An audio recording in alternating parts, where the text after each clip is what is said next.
Ilantad ang likas nating talento at magdala ng saya sa mundo. Sa harap ng pagsubok ay di susuko, para sa pangarap tayo'y porsigido. Magpakitang gilas na at huwag magpatalo, ipagdiwang natin ang Pilipino. Yan ang Pinoy. Mula noon at hanggang ngayon, talento natin ang bida. Mula sa simpleng bakuran hanggang entablado natin ipakita. May pagsubok man ng Pinoy, pinalalakas ng saya. San man tayo sa pulo, Chumbe, Sibay, Lakay, Amiga. Sama-samang pakita ang galing natin katropa sa kapwa ko Pilipino. Pilipino, yan ang Pinoy.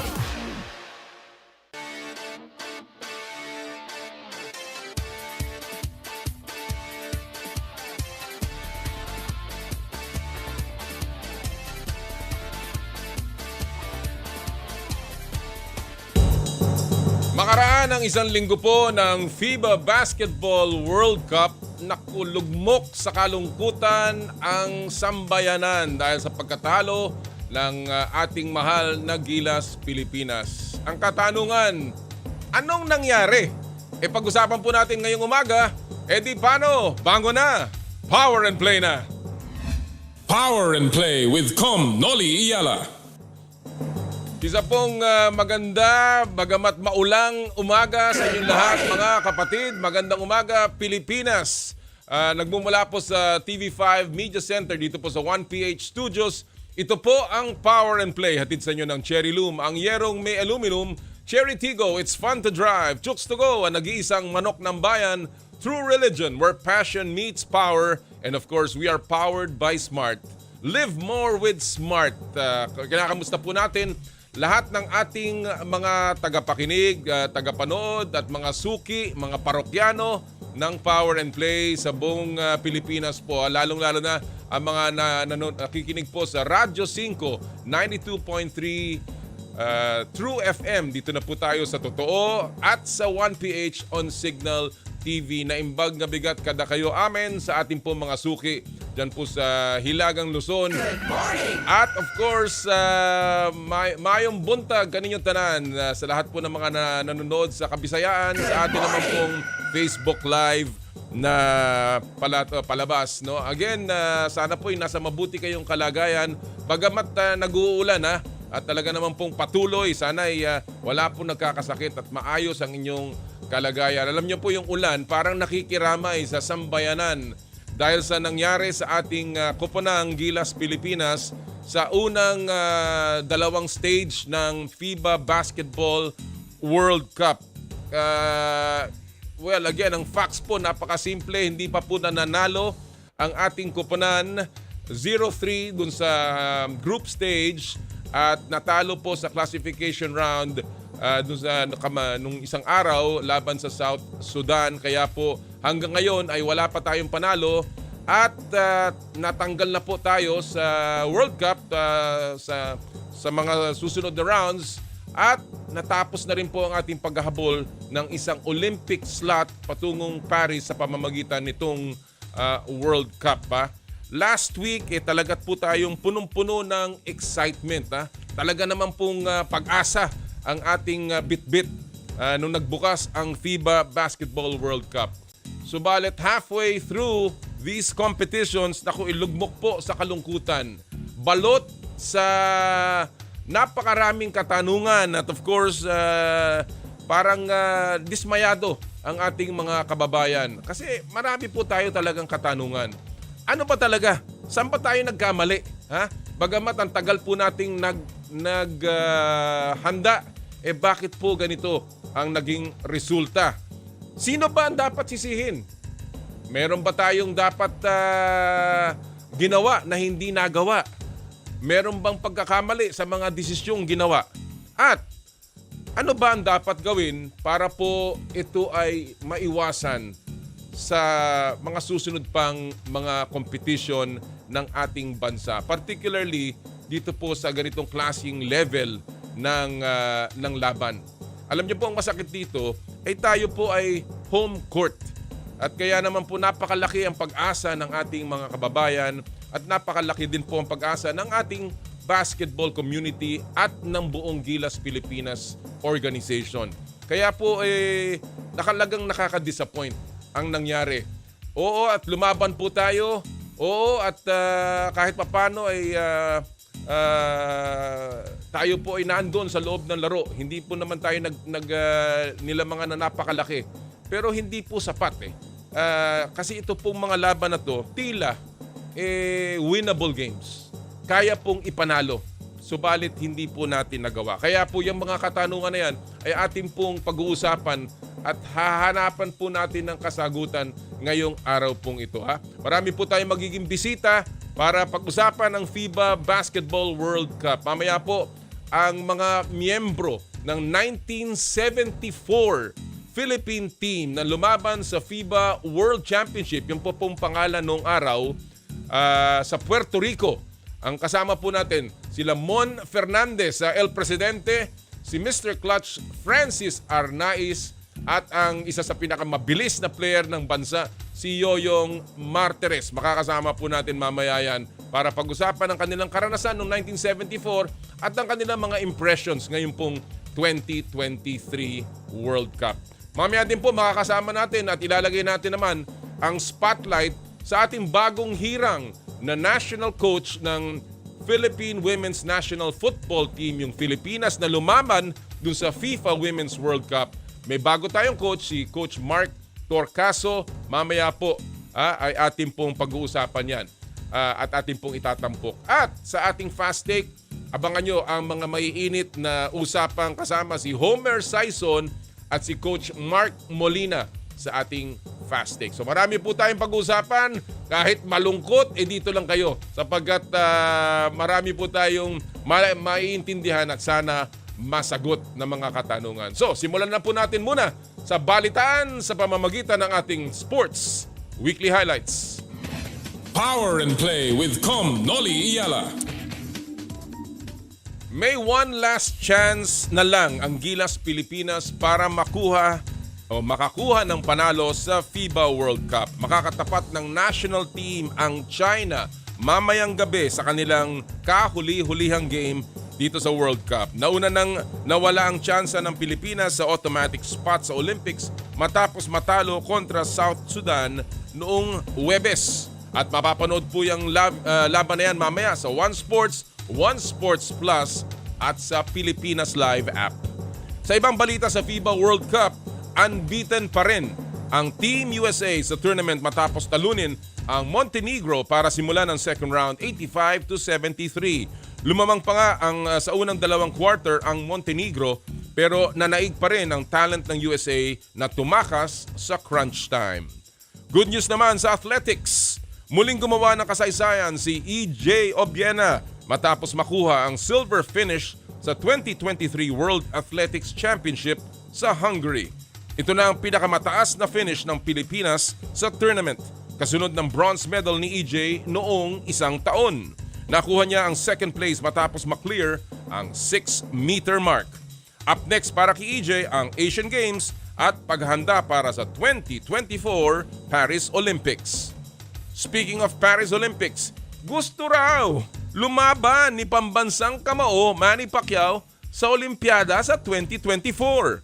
Ibinalita yan ni Philippine Olympic Committee President Bambol Tolentino. Nakikipag-usap na raw ang POC sa ABAP at International Olympic Committee kung paano yan maisa sa katuparan. Naku, mukhang mahirap yan. Alam ko may age limit lamang pero tingnan natin kung bibigyan nila ng exception itong si Senador Manny Pacquiao. Sa football, sinimulan na ng Pilipinas ang kanilang paghahanda para sa Asian Games ngayong buwan. 28 players ang inimbitahan sa Manila Training Camp kabilang ang 8 players mula sa FIFA Women's World Cup squad. 8 returning players ng national team at 12 bagong mga manlalaro at abangan niyo pong updates mamaya sa ating pakikipag-usap kay Coach Mark Torcaso. At yan po ang ating balitaan ngayong umagang ito sa Sports Weekly Highlights. So mga kapatid, of course, ang ating pong patuloy na pinag-uusapan na mainit na topic ay ang FIBA Basketball World Cup. Kaya yan rin po ang ating pupulsuhan ngayong araw pong ito. Alam niyo po kung inyong hihimayin ang mga statistics ng ating Gilas Pilipinas. Ito po tinignan ko lamang po para maintindihan ninyo kung anong naging performance natin sa ating unang 4 na laban. Tayo po ay uma-average lamang ng 75.5 points a game. Pang 25 po yan out of 32 Ganon din po ang ating field goal percentage. 25th tayo out of 32. Sa 3-point percentage, pang 28 po tayo, averaging only 29.7%. At sa assist, tayo po ay pinakahuli sa pagdating sa pagpapasa ng bola. 15.5 assists per game, dead last tayo po sa mga assists. Sa ating pong turnovers, tayo po ay pang-6 na pinakaburara sa bola. Katabla po ng France with 15.3 turnovers a game. So alam po natin kung anong nangyari, pero ano po ang dapat gawin sa mga susunod na taon. Kaya ito po ang ating pupulsuhan ngayong araw pong ito. Hatid sa inyo ng M2T drink with malunggay, okra and luya. Drink your gulay and fuel up with energy with M2T drink. Ito po ang ating pulso ng bayan, mga kapatid. Sa likod po ng winless campaign ng Gilas sa 2023 FIBA World Cup, ano ang gusto nyong makitang pagbabago sa basketball program ng bansa? Ulitin ko po yan Ito po dahil wala nga tayong panalo, ano po ang gusto nyong makitang changes sa ating basketball program makilahok po kayo sa atin pulso ng bayan at magkaroon ng pagkakataong manalo ng M2T drink with malunggay, okra, and luya. Amin pong i-anunsyo yan mamaya Alright mga kapatid, tuloy-tuloy po tayo sa pamimigay ng mga premyo. Of course, ang Joyride Super App Top Up promo ay patuloy po. Namimigay tayo ng 1,000 pesos JRPay wallet credits mula sa Joyride para magamit nyo sa MC Taxi, sa Joyride Car at sa Joyride Delivery. Napakadali lamang po para sumali. I-download ang latest version ng Joyride Super App. Kuhanan ng screenshot ng app's home screen kasama ng inyong account name at ipadala ang screenshot sa Power and Play FB page via private message. Isama nyo po ang inyong buong pangalan at registered mobile number. Kami po ipipili ng 5 mananalo ng 1,000 pesos e-wallet credits o JRPay wallet credits mula sa Joyride Super App. Hindi pa dyan nagtatapos ang pamimigay ng Joyride ng mga premyo. Doon po sa mahilig naman magbaon ng mga tubig, lalo na pagka medyo mainit. Well, namimigay po ang Joyride ng limited Aqua Flask. Ito po yan limited edition Joyride Aqua Flask. Simpleng-simple nga Pagkatapos po nyo ma-download ang Joyride Super App at mag-book po kayo ng Joyride Motorcycle Taxi or Joyride Car, kumuha po kayo ng creative picture or shot kasama po ng inyong rider. At manood po kayo dito sa ating palatuntunan tuwing Sabado at meron po kaming ilalabas na hashtag. Yung pong picture ninyo, isama nyo yung hashtag, ipadala nyo po sa aming Facebook page. At kami po ay pipili ng isang mananalong Joyride Limited Edition Aqua Flask. At ang ating pong hashtag of the week ngayong Sabado pong ito ating ilalabas ngayon. Ang ating hashtag of the week, hashtag Joyride sa Power and Play. Ulitin ko po yan hashtag Joyride sa Power and Play para manalo ng Joyride Aqua Flask. Mamaya i-aanunsyo po namin ang nanalo last week noong Aqua Flask. Alright mga kapatid, medyo nagmamadali tayo dahil ang dami natin pag-uusapan. Siyempre, ayaw natin mabitin pa kayo. Kaya simulan na po natin ang ating huntahan sa pamamagitan ng Fast Take. Power and Play with Noli Iyala. At ang Fast Take ay hatid sa inyo ng Cherry Tigo, It's Fun to Drive. At ngayong araw pong ito, siyempre mga suki and of course a resident contributor dito po sa ating palatuntunan mula sa Chicago, si Homer Saison. At maybe first time sa ating Fast Take, isang batikang sportsman, sports manager, and a coach of course, si Coach andyan na ba? Si Coach Mark Molina. Coach, magandang umaga sa iyo. Coach Mark. Morning. Good morning, Noli. Good morning. Good morning. Homer, magandang... nasaan ka ba? Nandito ka ba sa Pilipinas? Ba't maliwanag pa dyan? Homer? Nasa Michigan. Kaya visiting brother-in-law. So, yes, home. Medyo nag-ano yung nagcha-choppy yung yung audio mo, Homer. Oo na. Oh, can you do it again? Can you try that again, Homer? Yeah, sa mga signal ito yun naman. Check natin yung ni Homer, ha? Yep. Alright. Yes, Medyo nag-garble yung audio ni Homer. Mike, can you just check it? Anyway, Coach Mark, thank you for joining us this morning. Naku, first time kaya dito sa Fast Take. Before we go to the Fast Take issues, I want to talk about Gilas. Of course, dahil you have been following the games and obviously even the coverages. Coach, unang-una, tactically, and I want to go straight to the point. I mentioned the statistics kanina. Ang daming areas of concern para sa ating kupanan. Dead last in assists. We are 6th in turnovers. Our shooting percentage is low. What has gone wrong para sa Gilas Pilipinas, Coach Mark? Well, I think the two main problems in the composition of the team is number one, we don't have a really good outside shooter. Yung lights out shooter in the mold of an Alan Kaidik, or that's number one. Then number two, yung point guard position natin, hindi kagaya ng dati. In the past, we had Jason Castro, we had Jimmy Alapag, and if we go further down the road, si Johnny Abadentos played well also internationally. So I think you mentioned yung turnovers natin mataas, yung assists natin medyo mababa. Last pa nga yata in the entire World Cup. So I think, and to me, it's a bit dumbfounding that a nation with millions playing basketball, parang walan tayo ng talagang true point guard. Yes. Because Scotty, nothing against Scotty and CJ and Kiefer, they were not point guards when they were playing in college. Even in the PBA, a lot of them to mga off guard na kinonvert natin into the point guard position. So I think that's one problem that we had. And it was obvious actually in the game against Angola because we couldn't handle their pressure defense. Mukhang tama ka dyan. Talagang sa dami. Alam naman natin, maliit na bansa tayo. Ang iniisip sa atin, marami tayong gwardiya, pero yung pang posisyon na yun, ang talagang kulang na kulang tayo. Homer, are you with us now? Homer? Yes, can you hear me? Ayan. Yes, can you hear me? Yeah, mas maganda yan. Homer, all right.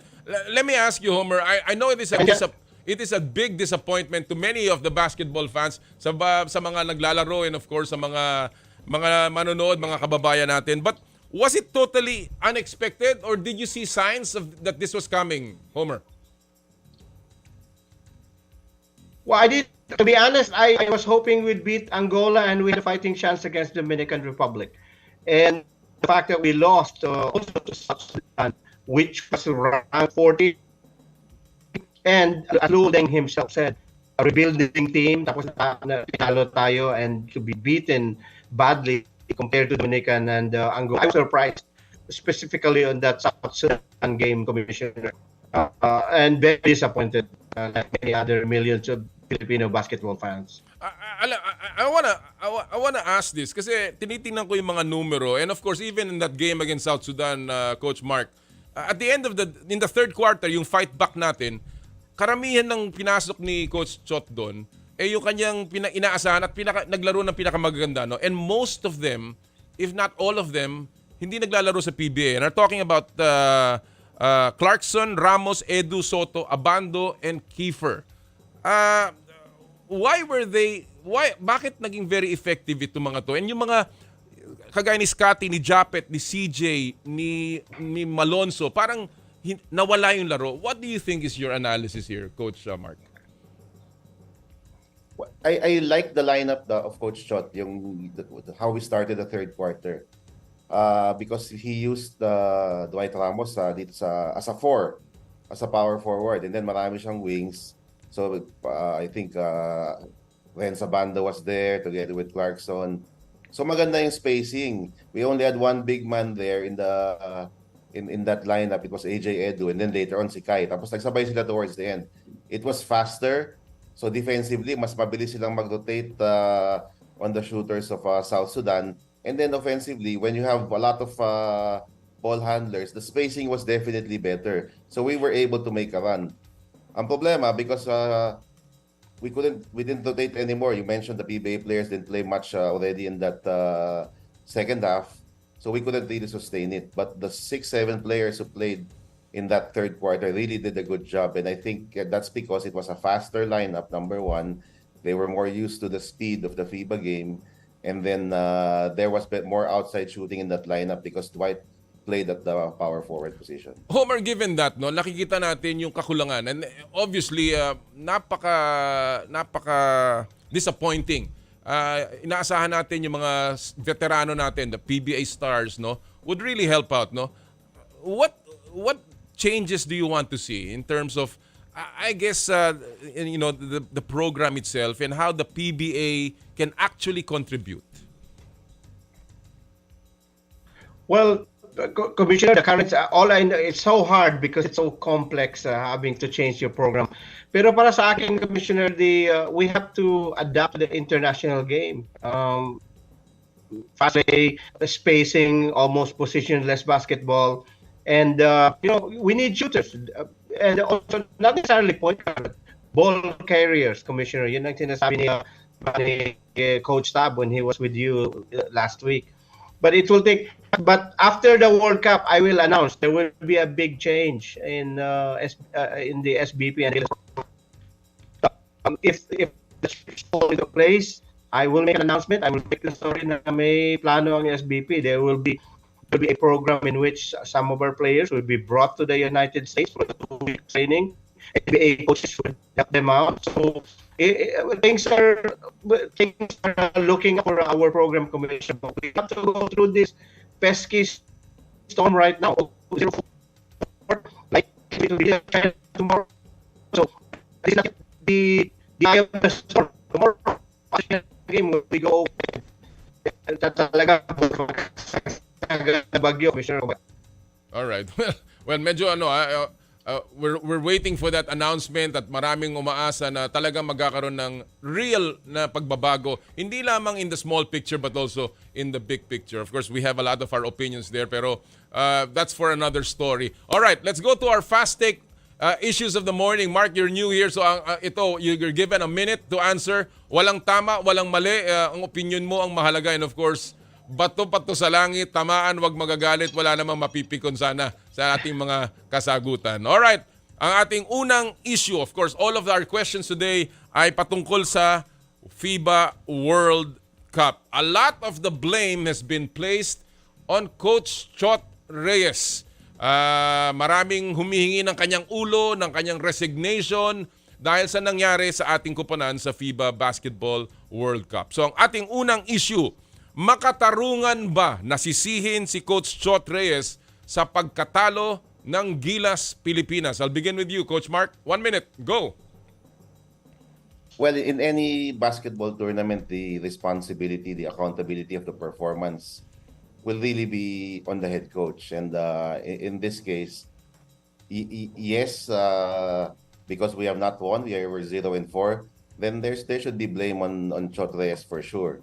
Now, is he the only one to blame? I don't think so because there are so many factors that lead to winning and losing. And in this case, marami. Preparation might have been not ideal because we had Jordan Clarkson and Kai Soto coming in late. So kung ikaw naman yung head coach, ano bang gagawin mo talaga to formulate a very fluid offense when you only had main guys not training with the team? So there are a lot of factors to look at. But in the end, of course, responsibility, the accountability will always be on the head coach. All right, well, good take mula kay Coach Mark. Homer, same question. Makatarungan ba nasisihin si Coach Chot Reyes, lalong-lalo ng ating mga netizens sa pagkatalo ng Gilas? 1 minute, Homer, go. Yes, 100%. The blame goes on Coach Chot Reyes. The chain of accountability is very complex. Sabi nga ni Coach Mark, maraming variables. But at the end of the day, that chain tugs at the head. So it's Chot Reyes. He called the plays. He chose the players. He was the architect of this demise, Commissioner. So again, you can say preparation, this and that. I give you an example. Kung Kai was hesitating, 1 month before, then he could have just said, okay, you're hesitating. We need to practice now. I'm going to go with somebody else. Yeah. I'm going to wait for you. I think with Jordan Clarkson, he could have done the same as well. I go with Brownlee. If you're not sure when are you coming. So many things. And then it falls down on Coach Reyes' lap because the SBP had given him the carte blanche authority to choose the personnel that he wants to go in the World Cup. So 100% Coach Reyes. Fair or unfair, but it goes on to him. Well, said correct, properly, and of course, direct to the point. I totally agree. At the end of the day, it's leadership. Ika nga, ang pinakamahirap pag humingi ka ng napakahabang lubid as a lifeline, yung mahabang lubid na yan ay pwede rin gamitin para ibitay ka. And ang akin lang gusto sabihin kay Coach Chot, we know where your heart is. We know you wanted to win. There's no doubt about that. But at the end of the day, sometimes hindi lahat ng plano natin nasusunod. And here's the hardest part. Wag mo nang intayin na ikaw ay paalisin. Ang akin, kaibigan ko si Chot, ikaw na magdesisyon because there is valor not only in service of the country but in also refusing to serve because maybe it's no longer your time. All right, let's go to our second issue of the morning. Nako, alam naman natin na talagang lahat ng umaasa na Pilipino ay umaasa kay Jordan Clarkson. Pero it was a very frustrating World Cup para kay Jordan Clarkson. So ito ang tanong sa ating second issue of the morning. Ito na kaya ang huling FIBA World Cup ni Jordan Clarkson para sa Pilipinas? Maybe out of frustration or maybe just simply out of, may mga papalit na. Homer, I'll begin with you. 1 minute. Go. First of all, it's hard. Jordan Clarkson will be 35 4 years from now when the next World Cup comes to place. So it's hard to predict where his appetite to play for the national team would be at that time. It's hard to predict how his NBA contract would fall with the Utah Jazz if he still plays there. But the problem with Jordan here was that it's me, Commissioner, it was not his fault. I think he should come back with the right coach, with the right strategy, with the right manpower. I just believe that, part of the many mistakes that Coach Chot Reyes did was he misused Kai Soto, he underutilized Jimmy Malonzo, and then he had no clue how to free Jordan Clarkson. Was it hard to reach out to the Utah Jazz and say, what sets do you run for him? Why do he make so many open shots with the Utah Jazz? Why can he not make open shots with us? So maybe if those things addressed, Jordan Clarkson would have had a more efficient performance in the World Cup. And also, Commissioner, to answer your question, I think, it was never about the money for Jordan Clarkson. He makes $22 million in the Utah Jazz next season. He took less than $1 million, more or less $1 million for this World Cup. And he said he'd always want to play when the opportunity is there. 35 years, I think this was not his last. All right. Well, I like the point about reaching out to the Utah Jazz. That's a very interesting opinion. All right, Mark, yan ang same question. Sa tingin mo ba, ito na ang huling FIBA World Cup ni JC para sa Gilas, Pilipinas? 1 minute, Coach. Noli, I'll answer it a different way. For me, is it correct that we get a guard as a naturalized player? To me, parang hindi fit because we have a surplus of guards in the Philippines. I thought what we did with Blatch in his prime in 2014 was the perfect fit for Gilas. We need a scoring big man who is also versatile to be able to play the naturalized spot because yun ang kulang talaga natin. If we had somebody like Blatch in his prime, slotting in with Kai and with Edu, I thought that would be a terrific combination. Pareho pa silang, even on the defensive end, makakahabol sila pareho. So, maybe this could be his last unless he becomes and plays as a local. But to me, in the next World Cup, I would be looking at getting a 6'9", 6'10" player who can score and he can defend in the perimeter as our naturalized player. Excellent point. Excellent point. And I do not doubt JC. In fact, I'm grateful to Jordan Clarkson, as I guess many of the Filipinos. Pero parang ang mali ang pagkakagamit sa kanya. mahirap. Siya nagdadala ng bola at siya rin ang titira at siya rin ang gagawa ng paraan para makaalpas, no? And you're right, sometimes we need, but also remember the fact that JC played well with the core, this young core with AJ, Edu, with Kai, with Dwight Rom. So there is that fit. But ako, feeling ko lang, unless he is a local, and I think that should be part of the changes that have to be made by the SBP, dapat humanap nga tayo ng mas malaki para maglaro sa susunod na laban. Yes, may pahabol ka ba, Homer? Oh no, I was gonna say to follow up Coach's Mark's point. Yes, because 4 years from now, Dwight Ramos could emerge as a superstar. He could be that scoring option to guide our perimeter, and then we need that big. That's a very excellent point, Coach Mark. Oo, ang ganda. All right, let's go to our third and final issue of the morning. At ito naman ay dahil sa nakita na natin mga laro sa Pilipinas, sa Jakarta at sa Okinawa, we are down to the quarterfinal round. Homer and Mark, sino sa tingin nyo ang magiging Final Four sa FIBA World Cup? I'll begin with you, Coach Mark. 1 minute, go! Well, the US for sure. They've been the most impressive so far. Together with Lithuania, I was very impressed with Lithuania yesterday. Been beating Greece. So I'm looking forward to USA Lithuania playing tomorrow. But I think those two have been the most impressive so far. Canada lost yesterday, but I think they will make it.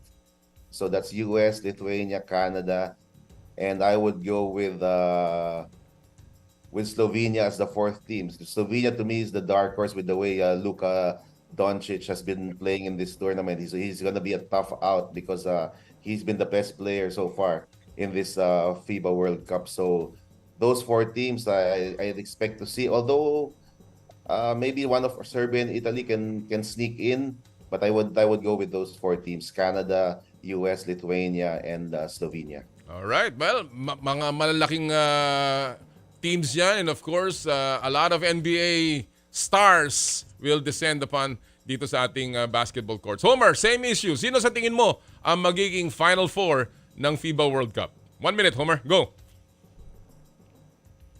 I like Serbia because of the continuity they have. They got Bogdanovic, and coaching staff has been intact since the last World Cup. So the chemistry they're built in already. Although they do not have Nikola Jokic, but they have Nikola Jovic from the Miami Heat to go with Bogdanovic.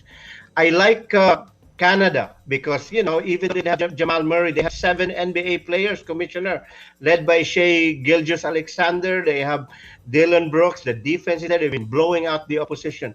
And then give me some Germany. Danke schön. Thank you very much, Schroeder. Ang galing din ng Germany. Morris Wagner. They have super NBA players in Germany. They play terrific defense. The is there cheering them, helping the federation. And then, of course, there's only one team in the World Cup that have 12 NBA players. That is the United States of America. It's so hard to beat that team, Coach. They have the deepest coaching staff. Steve Kerr. Look at this. This is something that the Gilas should take a look.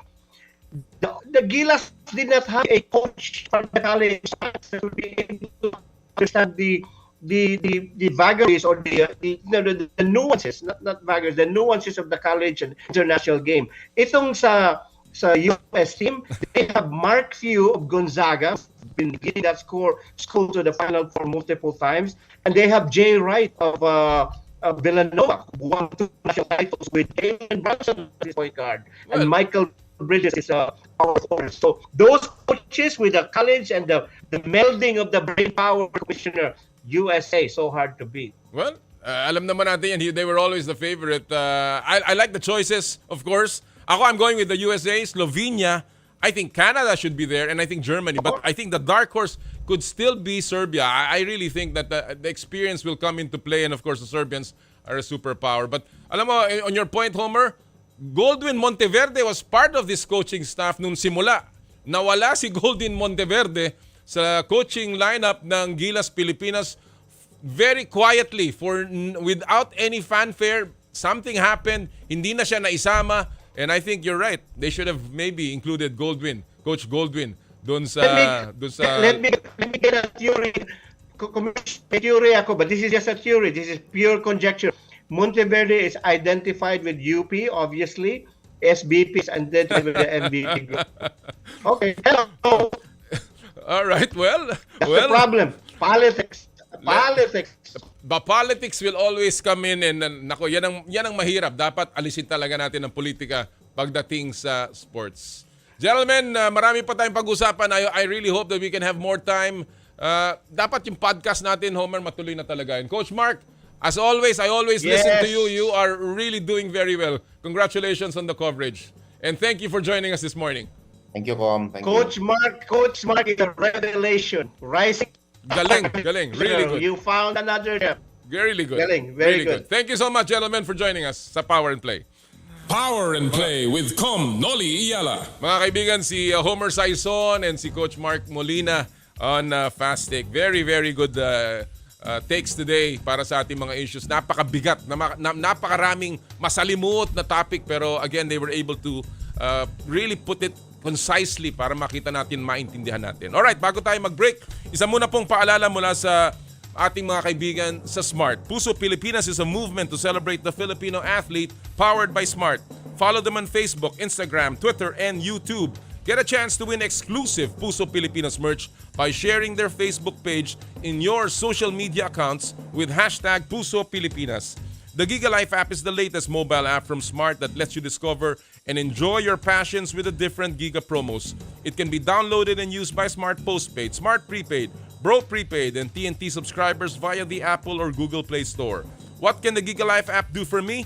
Check your balance, monitor your current subscription, top up using debit credit card, subscribe to the latest Giga promos, monitor your data consumption, auto-detect your mobile number when you are connected to Smart Network one-tap subscription to the most popular offer, Giga Video 99. And of course, Power and Play is powered by Smart.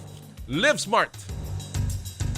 When we return, ang ating pong mga kasama, naku, masaya to, ang mga miyembro ng 1974 Philippine team sa FIBA World Championships, El Presidente Mon Fernandez, Mr. Clutch Francis Arnaiz, and the speedster himself, Yoyong Martires sa Power and Play. Hatid sa inyo ng Cherry Loom, Cherry Tigo, Chooks to Go, at ng True Religion. Ang oras po natin, 8:39 ng umaga. This time check is brought to you by M2 Tea Drinks.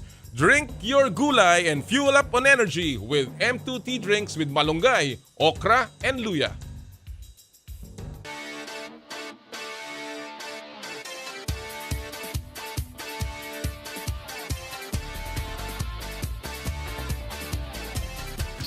I dare to dream big, to be a voice of my generation, to inspire resilience in the face of roadblocks. And in sharing my stories, I let others share in my passion.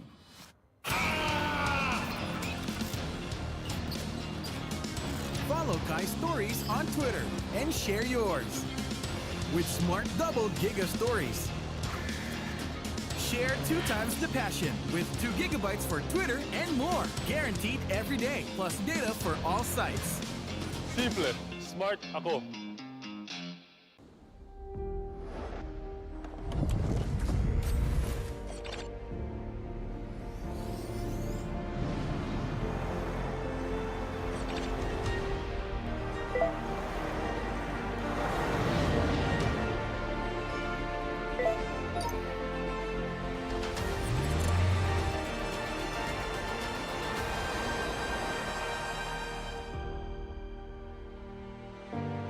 Sherry.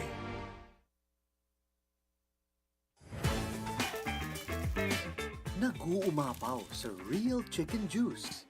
Naswak sa panlasa ng buong pamilya. Available in sweet roast, pepper roast, at harissa roast variants. Chooks to go. Masarap kahit walang sauce. Tawag na sa Chooks to Go Delivery Hotline 8687-1010 o online sa chookstogodelivery.com or via GrabFood at Foodpanda.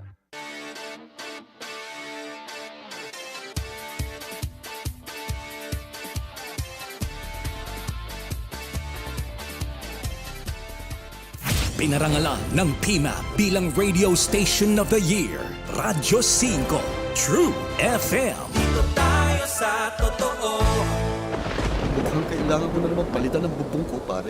Mag-iisang taon pa lang yan. May tulo na kagad. Ay, bossing! Baka naman kasi hindi matibay yung ginamit nyo. Dapat ang gamitin mo ay cherry loom, ang yerong aluminum. Basta yero, cherry loom. Tibay protektado sa pangmatagalang yero. Totoong abot na abot ang True FM saan man panig ng Pilipinas at sa buong mundo. Basta may Pilipino. Sundan at ilike ang Radyo 5 True FM sa Facebook, TikTok, Instagram at sa X o Twitter. Dito na tayo sa totoo. True FM. Tunay na kapatid. Maaasahan sa radyo at online. Mukhang kailangan ko na naman palitan ng bubong ko, pare. Mag-iisang taon pa lang yan. May tulo na kagad. Ay, bossing! Baka naman kasi hindi matibay yung ginamit nyo. Dapat ang gamitin mo ay cherry loom, ang yerong aluminum. Basta yero, cherry loom. Tibay protektado sa pangmatagalang yero. Gusto mo bang manalo ng cash prizes araw-araw? Tumutok lang dito sa pinakabagong interactive game show ng Pinoy, ang Spin Go! Kaya maging pinduteros at pinduteras sa inyong mga tahanan. Tumutok at magtantos hanggang sa makompleto ang numero. Gamit ang inyong Spin Go app. May chance kang manalo ng up to 100,000 pesos at consolation prizes na worth 1,000 pesos araw-araw. Spin Go sa September 11 na. Tutok lang sa TV5. Mukhang kailangan ko na naman palitan ng bubong ko, pare. Mag-iisang taon pa lang yan. May tulo na kagad. Ay, bossing! Baka naman kasi hindi matibay yung ginamit nyo. Dapat ang gamitin mo ay cherry loom, ang yerong aluminum. Basta yero, cherry loom. Tibay protektado sa pangmatagalang yero. Mangangawit ang panga nyo sa katatawa dahil ang kombinasyon ng gulat at sorpresa nandito na. Doble-doble ang saya. Doble-doble ang kwela. Abangan si Wally Bayola at Jose Manalo sa Good jokes never go old. Kaya naman tuloy ang good times sa Wow, Mali! Doble tama. Malapit na dito sa TV5.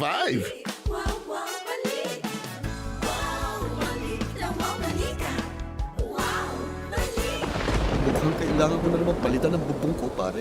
Mag-iisang taon pa lang yan. May tulo na kagad. Ay, bossing! Baka naman kasi hindi matibay yung ginamit nyo. Dapat ang gamitin mo ay cherry loom, ang yerong aluminum. Basta yero, cherry loom. Tibay protektado sa pangmatagalang yero. Broadcasting from the Radyo 5 studios in Reliance Street, Mandaluyong City, in Mega Manila. 25,000 watts of true broadcast quality. Mas pinalakas, mas pinalawak, mas pinalinaw na tunog ng AM sa FM. Ito ang 92.3 Radyo 5 True FM. True FM. Dito tayo sa totoo. Power and Play with Noli Iyala.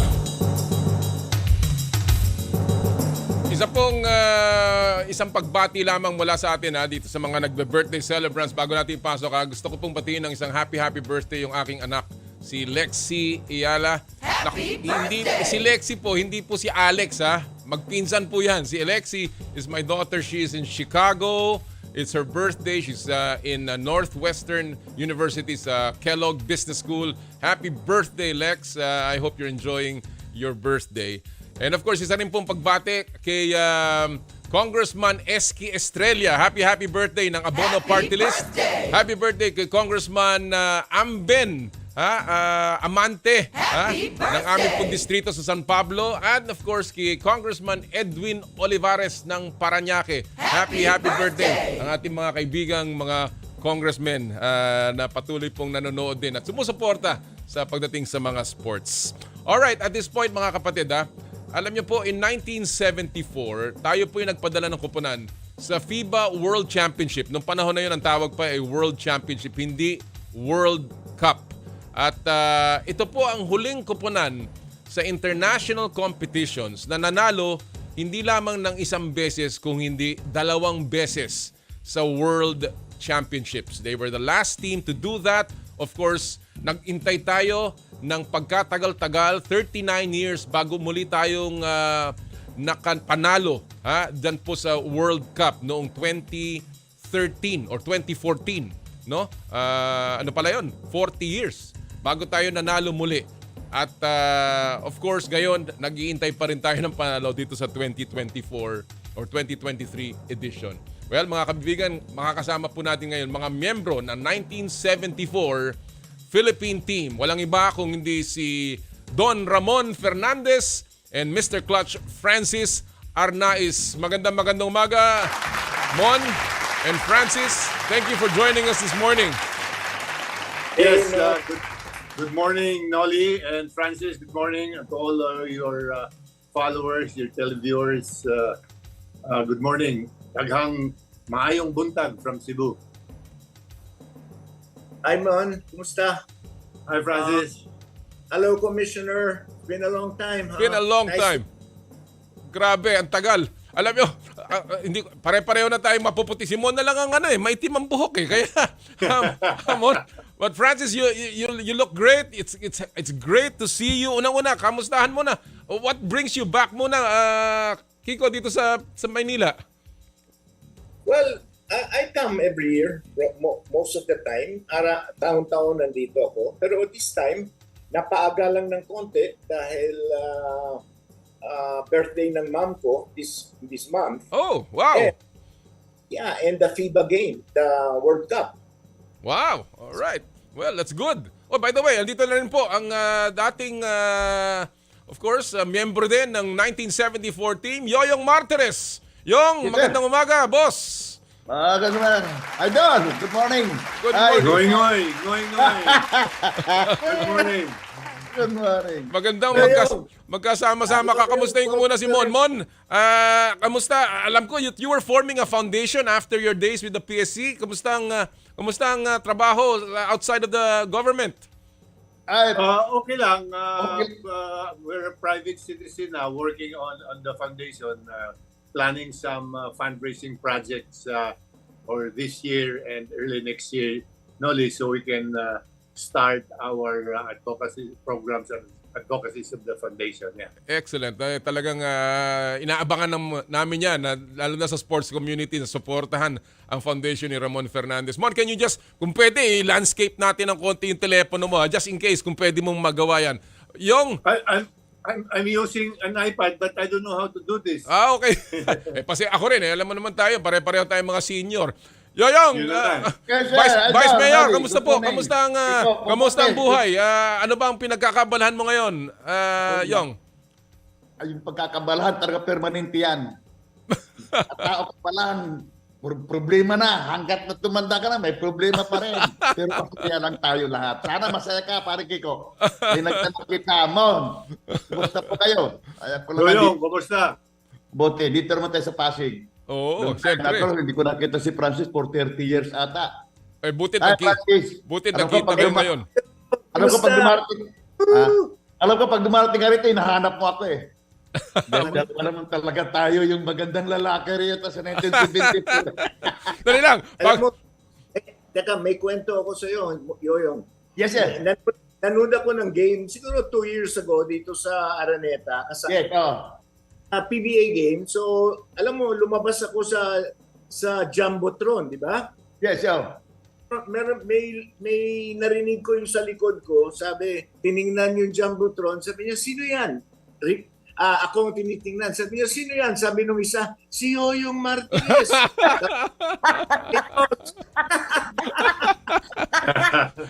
Alam mo, yung Noli, hindi mo naanap mo, pag itong grupo na ito, itong pinakamaraming lugar na napuntahan. Oo naman. Again, 3 taong may magkasamahan. No? More practice, every day, twice a day, morning and afternoon. Pero nag-uusap pa rin kami. By the same time, nag-uusap pa rin kami kung anong gagawin. Gusto kong tanungin niya na, let me begin with that. Yes. Nung binuo yung 1974 team, gaano katagal yan nung nabuo? Siguro, Mon, do you recall? Gaano katagal kayo magkakasama? Kasi you were one of the youngest there, no? Yes. I was the youngest then, and even up to now, no? But anyway, the 1974 team was kept intact since 1973 after we won the ABC, the FIBA Asia then. Yes. No, so it was kept intact to prepare for the World Basketball Championship. So, as we mentioned in the previous forums, we stayed in a house in Dasmariñas village, and we would practice twice a day, as yung mentioned, no? Dalawang beses isang araw. So practically almost 1 year kaming nagsama to prepare for Puerto Rico games. More than, mahigit.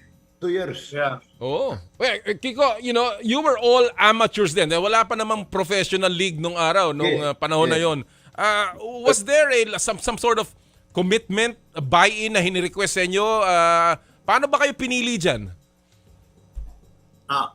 Sorry, I couldn't understand what you said. No, So, you were amateurs then, and obviously you were part of teams in the commercial league.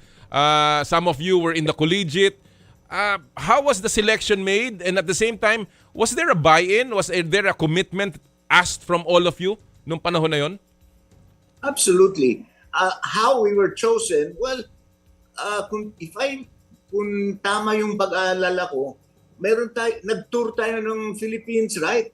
Dalawang team, correct? And then they chose our team. Now, as anong criteria, hindi ko alam. Pero I guess siguro sabi nila, itong pinakamagandang team na ma-perform natin. No? So that's it. Yeah. And then commitment, we were all one. We're committed to the game, and then If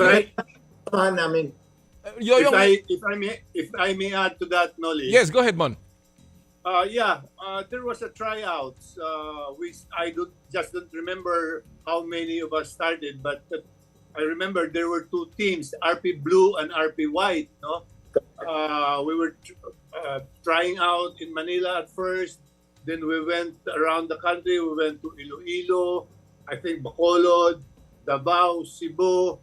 That was the final leg of the tryouts. When we went back to Manila, Coach Tito Iduque and his coaching staff chose the 12 players from the two teams. Oh. That's correct. And mabilis yung selection process na yun, Yoyong. Hindi ba ang feeling nyo doon ang dami pang dadaanan to, yung ba buong loob na tinanggap ninyo yung prosesong yung at that time? But at the same time, Noli, kailangan lang mag-trust ka sa sarili mo. Being honest ka, dahil dito, condition kami naman 4 dito, kung nakakamali. Cleopas, Adornado, Paner, ako, Well, galing kami sa 1970. Youth Championship in South Korea. That was 1970. Something na rito, Tapos, dyan kami sa mga senior na, si Francis, bago pa lang doon. Dito, umuusbong pa lang mga yan. Pero nakatayo doon sa likod na 5, medyo, seniority na sila. Kanya, okay, try out. Actually, marami kami. Hindi lang kami 50, 60 nagta-try out. Pumiikot kami sa mga tinitingnan yung statistic mo, yung laro mo, kung gaano ka kagaling o kung gaano. Hindi lamang dito ang galing ang pinagpipilian dito. Hindi ako even the character, the attitude, lahat yan, tinitingnan ka. I wanna ask you this. Kayo ba binayaran kayo? Binayaran ba kayo nun? As part of the team? Kiko? Wala naman kami bayad doon. In fact, may 10 pesos a day tayong allowance noon. Siguro, wala. Isipin mo, sahod namin nung araw is 150 pesos lang, San George, San Miguel. That was 1969. Okay. 150 lang, empleyado ako San Miguel. But Noli. Yeah, go ahead, Mon. I have to correct what Yoyong said, Yung sinabi niya yung 5 sa likod na nakatayo, mga senior na daw yan sa kanya. Hindi, kasama ka doon Hindi totoo yun. Nasa ka ba rito? Si Yoyong was in the 1970 youth team. Ako sa 72 youth team. Yun. Yan, yung picture na yan. Yan nakikita natin, Nakikita po natin si Big Boy Reynoso, si Sonny Jaworski, Abet Gidaben, Jimmy Mariano, and Dave Reguliano sa likod. Bago lang din yun si Abet. Bago rin din dyan. Bago rin si Abet lang dyan. And then of course, Joy Cleofas, Francis, Yoyong, Manny Paner, Bogs Adornado, and Tembong Melencio with Tito Iduque, and Juan Cotillas, Si Juan Cotillas yan, Yes, correct. Kiko, how was the training? How was the conditioning at that time? Paano kayo naghanda for the competitions with under Juan Cotillas? Well, we would training namin 2 beses sa isang araw. Sa umaga, conditioning, di ba? Si Juan. Correct. Si ano yan trainer ng soccer. So he really pushed us hard. And we just trained hard. Ang focus namin talaga basketball And so and we gained a lot from one's training, physical conditioning. Pero at that time bata-bata pa kami, hindi namin alam yung salita pagod Walang pagod. And wala I guess lahat lalo na si Yoyong. And I guess lahat kayo you were on the same foot. Walang superstar, walang pataasan ng bituin dito, Yoyong. Yes, tama. Pantay lang kami. Minsan nag-uusap kami ni Abet, kami Jimmy Mariano, Sonny Jaworski, lahat nag-uusap kami from time to time. Kahit na kumakain kami, kasama pa rin kami. So kumakain kami, kailangan mayroon kami dress code. Pag wala kang jacket, wala kang t-shirt, sorry. So in other words, yung chemistry ng team na to, Mon, solid talaga. And it was built because of the years that you trained together. Yes. That's correct. We lived in Dasmariñas village as reporters because Dante Silverio was our team manager then. So he really took care of us very well. All right. Let's talk about Tito Eduque. Nakita natin sa picture, he was the head coach. And I want to ask the three of you, unahin ko muna ikaw, Kiko, what stood out with Tito Eduque? What do you remember in 1974 na really gave the team confidence? I don't know. Who wants to start? You go ahead, Kiko. Go ahead, Francis. Yeah, for me, well, at that time, bata pa ako, I didn't know much about the technical aspects ng laro. Basta kami laro lang. So, but Tito was a great coach. He could motivate us. And I just loved playing for him. And I need to mention, Tito took a chance to selecting me. Kasi I wasn't, I suppose there were other players that were more senior than me that should have been in the team, pero he took a chance na sabi niya bigyan ko si Francis chance sa national team and I don't think I let him down, So that's all I can say about him. He was a great coach. Yoyong, anong naalala mo kay Coach Tito Eduque? Si Coach Tito Eduque, magaling yan. Great coach yan. Basta pinasok ka, sasabihin lang yan, tauhin mo yan, buwa ka ng sarili mo. Confidence, try to confidence yourself. Kahit na siya, si Coach Tito, kumpiyansa sa amin, kami naman kumpiyansa sa kanila. Bawat player, nagkakaintindihan. Kumbaga, Noli, isang tinginan lang, alam mo nang gagawin. Hindi na dapat ganyan. Kahit nag-usap kami, pag dito ka ko, doon ka na. Hindi maaaring na hindi kami mag-uusap. Mag-uusap kami. Pag mali kami, aminin mo, mali ka, ganito. Sistema mo. Anong sistema ni Coach Tito? Well, basic lang naman ang systems nung araw. Outing movement lang. During the time, Coach Tito Eduque was already a well-respected coach. Famous na siya, na magaling na coach talaga. The respect was there. What is really important is respetado ang coach ng mga players. So the players will follow him, will toe the line, whatever his plans is. So we were fortunate that he would always communicate with us, talk to us and tell us what to do, what not to do. She was like a father to us during the time. Well, I guess that's very important, yung respeto sa coach. And of course, yung kumpiyansa ninyo, na because sabi mo nga mo, he was he already had a reputation at the confidence of the players was there. Kayo ay nailagay, and let's talk about Puerto Rico, nailagay kayo sa group of death, wherein you actually played some of the toughest teams, USA, Spain, and Argentina. I want to ask you about this, What was the mindset? Anong mindset ninyo na ang kalaban ninyo is the top teams in the world? how did you prepare yourselves mentally, Kiko, na haharapin niyo yung mga ganyang klaseng kalaban? Well, ganitong mindset namin eh. Actually, the mere fact na na-represent namin yung bansa sa Puerto Rico, happy na kami. You know, buo kami, and at least for myself, and I think I speak for the, wala kaming expectations na manalo ng Argentina o US. I mean, but we were happy. You know, meron akong retrato ng team na to, nakasmile lahat eh. Dahil, alam mo, alam namin na just the mere fact na nandun kami para sa bansa, champion na kami, you know?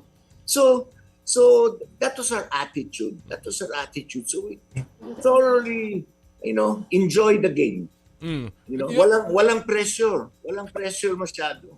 Yung anong pagkakaiba ng nung mga laro nung araw? Saan nakikita mo mga laro ngayon? At kaya naman kahit papaano pumalag kayo, lumabang kayo, because you know, when I look at the scores, I was checking the scores nung mga laban ninyo. You only lost I mean, of course, ang US was a big one, but lumabang kayo dun sa mga top teams. Bogs Adornado was in the top 10 ng scoring sa FIBA World Championship nung panahon na yon. Ano ang pagkakaiba ninyo noon kaya kayo nagkaroon ng magandang performance? Iba noon at saka ngayon, tinatanong mo? Yes. Oh. Kami, no? Noon, haba ng practice namin, haba ng actual game namin, sa ngayon nung araw, wala naman, I not remember, no? Kung may 3 points na nung araw. Wala pa. That 1973, 74, 73, World Basketball, if I'm not mistaken, no? 1973. Kaunti lang masyadong movement. Hindi tulad dito ngayon. Maraming galaw na. Screen dito, screen doon, no? Ako dito muna ako sa amin, ha? Sa amin itong dati, 1973, o 1972, 1975, kakaunti lang ang movement. Kaunti lang ang movement namin, pero ang kondisyon namin, mas higher sa ginagalaw namin doon sa actual game. Ibig sabihin, kung ang kalaban namin malaki, US, isang hakbang sila, kami 2 hakbang o 1 kalahati. Kailangan double time kami. Basta tama sabi ni Francis, enjoy the game. Ando na kami, we're not intended to win. Basta lalaban kami. Dahil tagline namin, ang 3 kulay, red, blue, and white, we are from Philippines. Pilipinas ang dala natin. Pagkakamali ng isa, mali namin lahat. Walang sisihan. Aminin natin, mali lahat. So ngayon naman, I'm talking ngayon ha, tinatanong mo ngayon. Ngayon, sa tingin ko, sa FIBA, ito sa FIBA, kulang ang practice. Gusto ko sa akin lang Noli, sa akin at Go ahead. Yeah, dapat habaan ang practice, and also siguro na lumuwag din ang PBA. Dahil aywan ko lang kung ang materialis kung tama o hindi. Dahil for example, isama mo si John Mar Pajardo at saka si Kai Soto, mabibilisan, palagay ko mabagal na. Pag pinasok mo naman si Clarkson, one-on-one, pag naipit ito, yan nakikita ko lang sa FIBA ngayon. Kailangan natin may maganda materialis at kailangan natin dito ngayon may mga shooter tayo.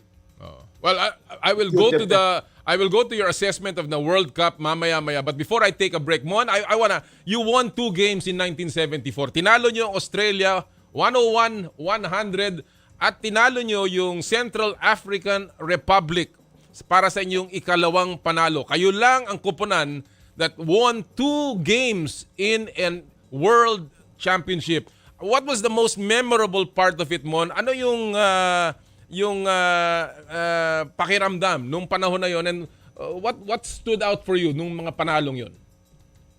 Well, as mentioned earlier by Francis, we were not really expecting to win a lot of games. No, we were just hoping that we could really perform for the country at the highest level of competition in Puerto Rico, and I think we were successful in that. No, we trained so hard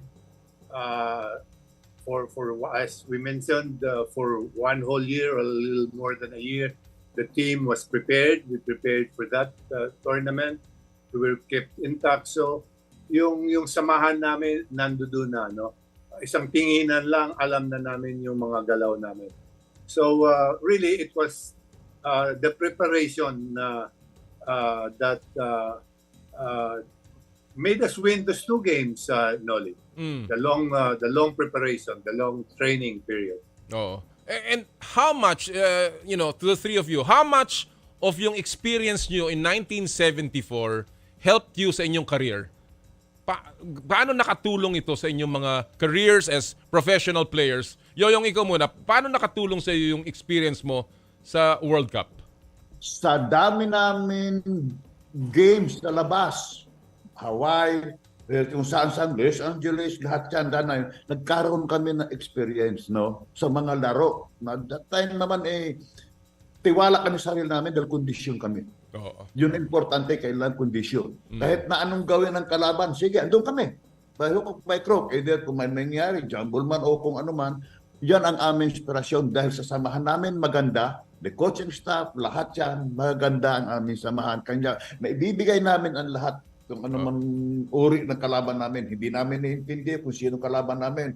So we had to play hard basketball. Kiko, how did it help you in your career playing in the national team? Ako, you talking to me? Yes, Francis. Well, the mere fact na nanalo tayo ng 73 ABC, tapos like sabi ni Yoyo nga, dami namin tahan lugar, it's just simply you get confident. I mean, na kaya mo, you're there because you play well, so yan lang masasabi ko. I need to mention na a lot of this what we had before was, I don't think there was no unrealistic expectations of us. Alam ni, we just played our best. And when we came home from all these trips, masaya ang bayan eh. Yeah. Kahit talo kami lahat ng games sa preliminary round, talo kami lahat, pero masaya pa rin eh. Kasi basta laro lang, just give your best, laro lang kayo, and we were fine. Siguro yun lang naman, yun lang naman ang hinihiling talaga ng tao, na lumaban lang at lumaban, that's all. Kung matalo talagang dapat ganun lang naman ang expectation. Pero again, tingnan natin kung bakit nagkaganito ang ngayon na talagang masyadong kumbaga maraming negative feedback coming from the performance of the World Cup. I will return to that question and your assessment ng current FIBA World Cup participation ng Pilipinas when we come back from this break. Diyan lang kayo, babalik pa po si Francis Arnaiz, Mon Fernandez, and Yoyong Martires. Ito po ang Power and Play, hatid sa inyo ng Cherry Loom, Cherry Tigo, Chooks to Go at ng True Religion. Ang oras po natin, 9:10 ng umaga. This time check is brought to you by M2 Tea Drinks with Malunggay, Okra, and Luya, your natural source of electrolytes.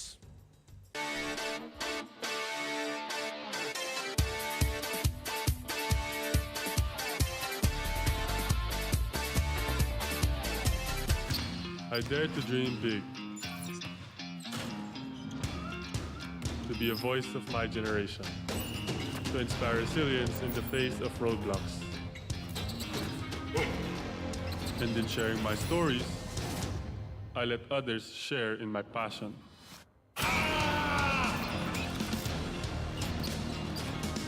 Follow Kai's stories on Twitter and share yours with Smart Double Giga Stories. Share 2 times the passion with 2 gigabytes for Twitter and more. Guaranteed every day, plus data for all sites. Simple, smart ako.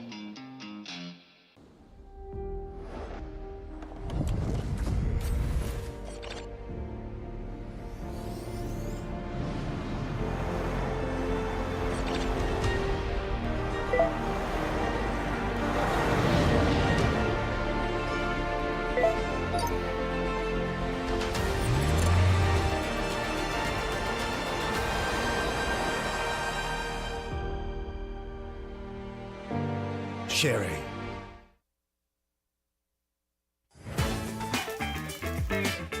Nag-uumapaw sa real chicken juice na swak sa panlasa ng buong pamilya. Available in sweet roast, pepper roast, at harissa roast variants. Chooks to go. Masarap kahit walang sauce. Tawag na sa Chooks to Go Delivery Hotline 8687-1010 o online sa chookstogodelivery.com or via GrabFood at Foodpanda.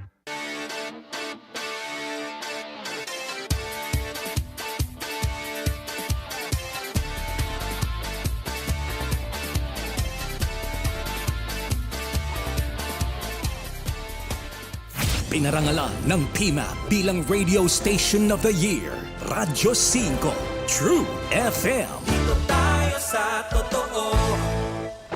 Mukhang kailangan ko na naman palitan ng bubong ko, pare.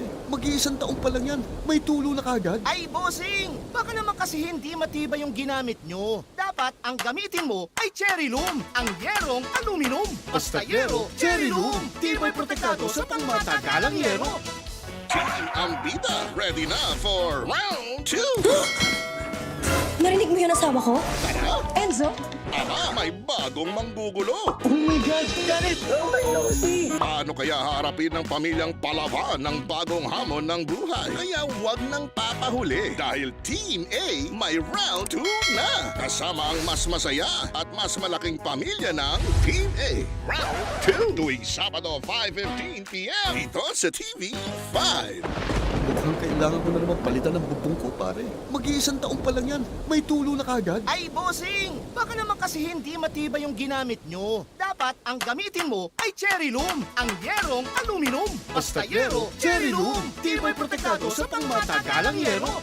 Daig daw ng binubuenas ang sinuswerte, kaya ibalik ang swerte na punong-puno ng positivity with good vibes. Kasama si Stanley Chi at Laila Chicadora dito sa 92.3 Radyo 5 True FM. Dito tayo sa totoo. 25,000 watts ng totoong tunog ng FM radio. Totoong pinalakas, totoong pinagtibay ng mga batikang mamamahayag sa paghahatid ng news, public service, entertainment, music, information at inspiration para sa bawat kapatid, bawat Pilipino. Ito ang 92.3 Radyo 5 True FM.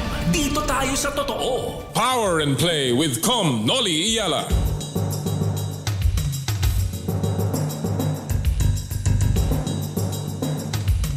Bago po natin ituloy ang ating kwentuhan with our basketball legends, isilipin muna natin ang ating pop culture at viral videos sa mundo ng palakasan sa Stop and Pop. Power and Play with Noli Iyala. Ang title ng ating video ngayong linggong pong ito ay It's Not a Travel, It's a Journey. Panoorin niyo po to. Bakit kamo? Nakikita niyo naman to ha, may play na ginagawa itong mga weekend warriors. Eurostep pero only pala yung Eurostep. At sumama hindi lang yung mga kakampi, kung hindi yung mga kalaban, hanggang palabas. Naku po, saan bang punta nitong mga to? It's not a travel. Traveling yan eh. Aba, it's a journey kahil paalis na sila. At yan din po ang ating Stop and Pop. Talaga naman. Hindi mo ginagawa yan, ano? Hindi mo ginagawa yan, Yoyong. Yung ganong klaseng galaw. Balik po natin ang ating mga kaibigan Mon Fernandez, Francis Arnaiz, and Yoyong Martires. Patuloy po tayo pinag-usapan natin ang Basketball World Cup. I wanna ask you, Mon, kasi I wanna ask this. Mon, are you surprised na hindi pa tayo nananalo sa World Cup at this point? Honestly, no, I'm not. No, we must admit, Noli, and realize that basketball has become so popular as compared to those days. No, basketball has improved a lot technically in all aspects of the game. It has improved a lot. Napag-iwanan lang talaga tayo dahil for one, doon ngayon lang tayo nagkaroon ng matatangkad na players talaga na may 7-footers na tayo, 6'10", 6'8", no? But natural yan sa ibang countries noon, no? So, although I was really hoping, I am hoping na manalo man lang tayo isa or dalawang game nga before the tournament started, no? That was my Yeah, wish, yeah, no? yeah, But yeah. then again, iba naman ang tadhana, no? Well, obviously we were in the game, and Francis, I want to ask you this, no? That's right. We were in the game, even with Dominican Republic. Halos lumalaban tayo up to the very end, and these were winnable games. What do you think fell short? Anong assessment mo, Kiko? Well, ito lang ang sa akin, no? From what I saw, Mon is right. Alam mo yung kaibahan ng team natin sa isang team, it simply boils down to size. You know, I watched the Italy-Philippine game live. Nandun ako. And pag nakikita ko sa warm-up, parang college team, high school team against a college team. I'm talking of size, no? Oo. I mean, ang 6'10 nila or 6'9 nila, natural. Yung malakas, malaking katawan. We're not built like that. No? So, ang nakita ko lang sa team natin is, tama ka, Commissioner. Every time they play their hardest. I could see that. Tingnan mo yung score. I don't think natalo tayo than more than 10 points the first 3 games. Di ba? Right. Against Italy, against Dominican, and against the African team. Yeah. We were in the game. And for me, that showed me, and for me, that was enough. Okay na yan. Kahit hindi tayo manalo ng isa. Kasi sa akin lang, sa katotohanan lang, I don't think we will, at least not in the next 100 years, will ever beat a team from Europe, America. Kasi iba. Ang laki lang, ang size lang ng player. Oh, sheer size. Alright. Yung, may mga nagsasabi, and tiningnan ko yung mga numero, tayo ang isa sa pinakamaraming turnover. At tayo ang pinakahuli sa hanay ng mga teams. 32 teams yan. Dead last tayo pagdating sa assists. At marami nagsasabi na kulang daw sa point guard itong koponan na ito. Well, sinabi ni Coach Tab Baldwin, wala na daw yung ganyan. Positionless na. Kahit na sino, pwede magdala ng bola. Do you think na sa dinami-dami ng Pilipino, at alam naman natin, tayo ang bansang napakagagaling magdala ng bola dahil ang puro tayo gwardiya. Do you think na kulang at sana nagkaroon tayo ng legitimate court general dyan sa loob para medyo maging timon ng ating koponan? Thank you. Ako yun. No. Oh, yes. Sa akin tama yun. Marami ng movement ngayon. Sa amin nung araw, nakita mo, ang gwardiya dito, ang guard, Jaworski, Arnaez, Martires, Cleopas, Melencio. Makikita mo, talagang gwardiya lang sila. Guard lang kami. Forward, Adornato, Paner, Jimmy Mariano, shooter lang sila, Adornato, Arnaez. Tama sabi ni Francis, no? Para sa akin, no? Marami tayong error. Why?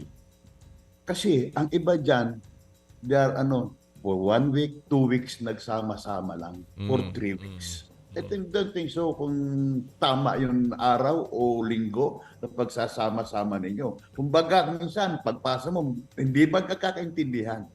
Di ba? Hindi Ngalawa, sa akin lang ito siguro mag-adapt na rin tayo sa European. Tama sabi ni Francis, no? Mag-adapt na rin tayo sa rules ng game ng European. Kasi rules tayo ng NBA. Nakita mo, 24 shots block dito. Ilan ba sa atin sa PBA? Ilan ba sa NBA? Kaya mag-adapt na rin tayo ng games ng European. Adapt na rin tayo kasi tayo, NBA tayo Kaya kung natatandaan nyo, na-quote ko lang ito kay Joe Kick, no? That's just MVP. Mas madali sumot sa NBA kaysa sa liga nila, sa European. Mas madali daw sumot sa NBA. Why? Bakit? Yun nga, may zona. Ang NBA, tao-tao, may violation pa, may technical pa, 40 seconds in defensive alignment. Depo, dito ito ngayon dito, wala dito yan. Dahil pwede mag-zona.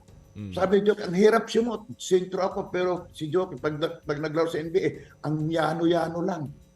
Yan ang nakikita ko na dapat maluwagan tayo, mag-adapt na rin tayo sa play of games ng European, mag-adapt tayo ng NBA. As luwagan natin ang player ng matagal na samahan. Alright. Magagaling lahat yan. Even the coaching staff, just 2-3 years, si Idol, team ko, ang gagaling lahat yan. Wala kang itulong ka base, mga player, ang gagaling lahat yan. Okay. Alright. Pero, paano yan?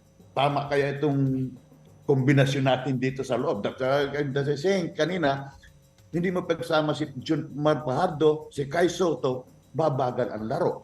Yan ang gusto kong tanungin kay Mon. Mon, nakita natin ang development ni Kai and nakita natin ang all of a sudden ang pag-angat ni AJ Edu. Isang batang-batang sentro na bumantay kay Carl Anthony Towns at pinuri pa nga ni Kat sa kanyang depensa. How, seeing this, no, na nagkakaroon na tayo ng core, of course, si Junmar nagkakaedad na and obviously itong mga bata na ang papalit sa kanya. How do you want our bigs to develop, particularly AJ and Kai, for the future basketball competitions natin, Mon? Yes, well, AJ is doing the right thing. Doon siya sa labas naglalaro. In answer also to your question kanina regarding what we learned through our experience, it's only really through competitions. At the highest level. At the highest level. Athletes would improve, no? So I hope he continues in that, no? I was hoping he would have been given a lot more playing time because we all believe, we all hope that he is going to be the future of Philippine basketball. So why not give him all the playing time in the world so he will hasten his improvement, no? I also agree, Noli, na halos dapat positionless na ang basketball ngayon eh. If we saw the games, if I remember correctly the statistics that I read, a little over 25% lang ang success natin sa 3-point area, no? Yes, actually 29.7%, Mon. Yan ang talaga. 29%. So you live and die with trays nowadays, no? Yes. So common sense, we have a saying, practice makes perfect, no? If only you can prepare the team for months, why not let everybody shoot trays, say at least 500 attempts a week, no? And see if there's an improvement or not, no? So, but I'm pretty sure that there's going to be because I'm pretty sure Yoyong and Francis and even myself, all the shots that we make, the style, we did that through practice, no? As you say, practice makes perfect, no? So really, pagdating naman sa turnovers, really, that's one of the factors that really did us in, no? Napakataas ang turnover natin. Even our field goal percentage was way below 50%, no? 42%, somewhere there. Yeah, no? Yes. Ang field goal percentage natin is about 42%, yes. So really, if you base the 74 team and the team now, or even the past years, it's really the preparation, Noli, that's a big factor. Kanina binanggit din yung high level of competition. Francis, I want to ask you this, no? Our players are only exposed sa PBA. And obviously, the PBA is the one that hones our national team. Diyan tayo kumukuha ng players. Pero may mga players ngayon na naglalaro na overseas. And when you look at this World Cup, yung mga naglalaro overseas performed much better than those that are playing in the PBA. Do you think it's time for the PBA to revisit its policy of opening its gates to more foreign teams so that we can expose our players to a higher level competition na binabanggit ni Mon Fernandez? Absolutely. I totally agree. Especially yung sinabi ni Mon na in today's basketball, you live and die by the threes, right? I mean, that's it. Pag hindi ka maka 3-point shot, may ano ka na, you're already handicapped, right? So totally agree with Mon. And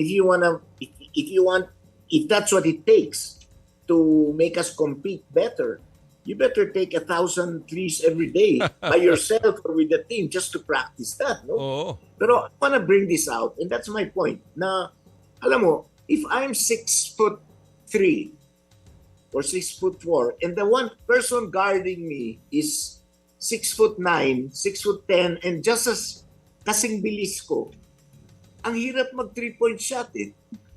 You know, it's really tough. And so, ang tingin mo sa court, iba eh. Kasi, pare, higante itong nasa harap ko. Oh. So, we have to do something about that. Right. But to answer your question, Rolly, absolutely. Anything that will expose us to international style competition will definitely help our players. No? So, tama. Yeah, well, Yoyong, alam natin ang mga players natin ngayon nagpupunta na sa Japan, sa Taiwan, sa Korea. Pero may mga polisiya pa rin ng PBA na parang linililimitahan ang mga pwedeng lumabas at pinapahirapan na makabalik sa PBA. Sa tingin mo ba, dapat lalo tayong magluwag para ang ating mga player ay lalong gumanda ang laro? Because kung titingnan natin yung mga statistics ng mga manlalaro natin, si Dwight Ramos, si AJ Edu, si Kai Soto at si Renz Abando, mas maganda pa ang mga statistics kaysa kay Scottie Thompson, kay Japet, kay CJ Perez at kay Malonzo. So, do you think mas dapat pa tayo magbigay ng insentibo sa ating mga player na, sige, maglaro kayo overseas? Sa tingin ko kasi nagsisikap din naman sila eh. Na baka naghigpit ang PBA o niluluwagan, which hindi ko alam. Kung tingin ko, dapat lumuwag ang PBA. Kung ano man yan. Kung maglaro sa labas, siguro, excuse to say din, no? Baka mali ang masabi ko, Commissioner, no? Baka naman sa malaki binibigay o maliit ang binibigay natin, hindi natin alam. We don't know that, kung ano man. Pero kung tungkol sa pag-basketball, okay, payagan mo. Pagbalik, payagan mo. Kung ano man ang gusto niya, bigay natin ang hilig sa isang tao. Alright. Kasi doon siya masaya. Ano sinasabi? Sorry? Just enjoy the game. Yes, Mon. Go ahead. Yeah.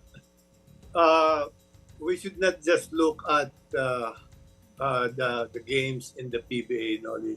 You know, to tell you, when we beat Australia in 1974, alam mo ano ang ginawa nila, Noli? Oo. I got a program, a basketball program. It was given to me by our good friend Kirito Henson. They had a program for their grassroots, no? Sa elementary pa lang, inuumpisahan nila mag-training ang mga bata. Na like, for example, ang grade 2, sa PE nila, ito ang fundamentals na gagawin. Grade 3, pahirap yung fundamentals and so on and so forth. No?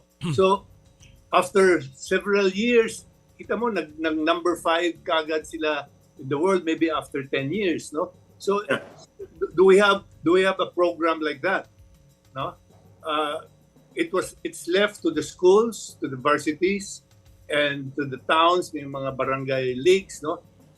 Wala talagang, I do not see an honest to goodness grassroots program for basketball. Oh, right. Yeah. Well, actually, I just saw a video sa Japan, sa Japan League, yung mga player ngayon, a lot of players are using the bank shot para tumira ng free throw. Tinuturo sa kanila na ang free throw patamain sa banda. 80% ang kanilang shooting percentage ng free throw. I'm kagaya na sinasabi ko, it may not be glamorous, but it's at least they're trying to do something to improve ang kanilang paglalaro. And you can see now Japan, which will probably make the Paris Olympics dahil sa kanilang magandang ipinakita dito sa World Cup. So I'm running out of time. I just want to ask this final question about the World Cup, gentlemen. What changes do you want to see sa Philippine basketball para ma-improve natin ang ating kampanya sa mga susunod pang mga World Cup? Unahin kita, Yoyong. Anong mga pagbabago ang gusto mong makita? Gusto ko, Noli, ngayon pa lang, Commissioner, ngayon pa lang kumuha na sila ng player, nasamahan kung sino man yan, stay para mag-practice sila ng mahaba. Habaan ang practice. We'll see what will be the outcome of the game. Very good. At habaan ang practice. Yun lang sa akin. Kumuha na agad ng player. Long-term preparation. All right. Yes, long-term preparation. Correct, Commissioner. Francis, changes you want to see in Philippine basketball? I don't know if I'm the right person to answer that. I don't live here. I'm not up to date about day-to-day stuff that's going on. Pero ito lang yung akin. As a general thing, I think we have to be more patient in developing players at a younger age and not expect instant gratification like, import natin to see this NBA now, and then, because that will never work on the long run. So, create a system of training, patience, start them at a younger age, and there's no way that we won't improve, no? So yeah, I have no comments on what other things that can be done. All right. Well, alam mo, malaking bagay na yon, Francis, yung long-term program developing young players to be the foundation of a true basketball program is very, very important. Mon, correct. Mga pagbabagong gusto mo makita as we move forward from this World Cup? Yes, I agree with Yoyong Noli. We cannot really prepare a team for not even 1 month. No, I don't know how they will fit that in sa basketball schedule ng PBA. No, but that's really I think the number one key. No, to be able to do that. As I mentioned earlier, we were successful because we won 2 games because we prepared for a year or over a year, no, and coupled with a program like one Francis echoed, that we start them young, really teach them from the very beginning, and give them competitions. No, there should be competitions all over the country. No, as we say, competitions. It's at the higher level the competition, the better. It's only through competition that athletes, for that matter, really improve a lot. No, so it's really preparation, Noli. But then again, that's the problem. That's going to be our problem. I must remind you that the PBA was born out of this because of this problem. In our team in 1973, there were 4 of us from Toyota. When we were preparing for the World Basketball Championship, the team was kept intact. We were practically not allowed to play for our mother team. So that's when the team owners started talking about putting up a professional league para hindi mahawakan ng BAP at the time, ang mga players na kukunin na lang basta-basta at hindi palalaruin. No? So, I don't know how they're going to solve that concern, Noli. Well, that's the balance of schedule, and maybe that's really the ultimate sacrifice. How we can balance our schedule both sa professional and our service to country. But alam mo, your wisdom and your experience, malaking bagay yan. And I really hope, alam mo, ito lang aking sanang panawagan sa SBP. Na yung mga nanggaling na dyan sa mga programang yan, katulad ninyo, Mon, Yoyong, and Francis, dapat kahit papano kinukonsulta. Because kayo ang nakaramdam kung paano ang hirap ng paghahanda patungo sa World Cup. And I think your wealth of wisdom ay dapat kinonsulta para mabuo yung programang yan. Because ito lang 6 na taon tayong binigyan ng pagkakataong maghanda. We were given the hosting in 2017. Alam natin lalaro tayo sa World Cup, pero hindi tayo nakapaghanda. Still, 1 month lamang ang ginugol. And at the end of the day, ito ang ating kapalaran. So again, I'm happy that you said all of that. Gentlemen, maraming salamat sa panahong binigay niyo sa amin ngayong umagang ito. And I hope to see you in the games, Mon, Yoyong, Francis. Good luck. Huwag kayong mawawala sa basketball dahil kailangan kayo ng bayan. Maraming salamat. Thank you, Noli. Thank you, Commissioner. Maraming salamat. Power and Play with Noli Iyala. Mga kaibigan, thank you Francis. Thank you so much. Mga kaibigan, ang ating pong basketball legends, part of the greatest players ng PBA and of course, legends in the Philippine team. Ramon Fernandez, Francis Arnaiz, and Yoyong Martires. And again, yun ang aking panawagan. Kung ano man pagbabago sa SBP, mawalang galang na po. Wag niyo personalin. Wag niyo pong gawing personal to. Hindi po kami kalaban. Ang amin pong sinasabi, makinig po kayo. Hindi po pwedeng kayo-kayo lang. Nung binuo po natin ang SBP in 2007, ang ating pangako ay magiging inclusive. Hindi po kayo-kayo lang. In fact, ang leadership ng SBP dapat rotating. Yan po ang isinulat natin sa Constitution. Sana po ay makinig kayo dahil hindi po kayo lamang ang may alam ng bagay-bagay tungkol sa basketball. Marami po katulad ng ating mga nakausap na merong maiaambag sa pagbuo ng isang malakas, matatag at sustainable program ng basketball. Alright mga kapatid, before we give you our final guest in the spotlight, syempre, isa muna pong pasasalamat sa lahat ng mga tagapagtaguyod ng Power and Play. Marami po salamat of course sa Cherry Loom, ang yerong may aluminum. Sa ganitong pabago-bago ang panahon mga kapatid, sobrang init tapos biglang uulan. Kailangan natin ng matibay at protektadong bubong. Dapat ang bubong ay yerong may aluminum. Kapag may aluminum, tsak na pang matagalan. At isa lang alam kong dekalidad na yerong may aluminum, yan ang Cherry Loom, tibay protektado sa pang matagalang yero. Cherry Loom, ang yerong may aluminum. Thank you! Cherry Tiggo 5X Pro Hybrid. Elevate your driving experience with the all-new Cherry Tiggo 5X Pro Hybrid, where sustainability meets functionality. Get ready to embark on a journey of fuel efficiency and power like never before. Imagine cruising down the road with the impressive 1.5 turbocharged engine paired with a cutting-edge 48-volt hybrid system. This dynamic duo not only delivers exhilarating performance, but also slashes fuel consumption effectively, making each mile a step towards a greener planet.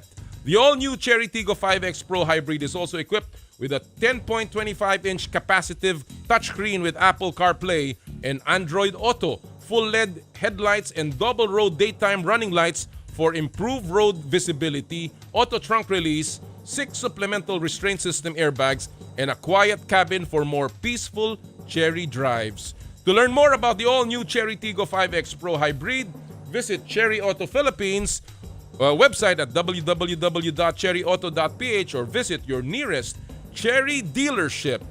Thank you! Chooks to Go, ang nag-iisang manok ng bayan. Subukan ng kanilang pinakabagong oven-roasted chicken na mas pinasarap dahil sa nag-uumapaw na flavorful chicken juice. Subukan ng harissa roast, sweet roast at pepper roast. Try also Chooks, the first dine-in restaurant ng Chooks to Go. Chooks to Go, ang nag-iisang manok ng bayan. Thank you! True Religion is in the Philippines, where passion meets power. Experience it firsthand. For your best style choices, visit True Religion at Conrad S. Maison Mall of Asia Complex, Resorts World Manila, and Hacienda Designer Outlet Silang Cavite. Visit their newest branch at Grand Wing Newport City, Resorts World Manila. True Religion, where passion meets power. Thank you! Joyride, ang bago ninyong kasundo. Mga kasundo, first booking nyo, use promo code JRMC Taxi, 50% off on your first MC Taxi ride.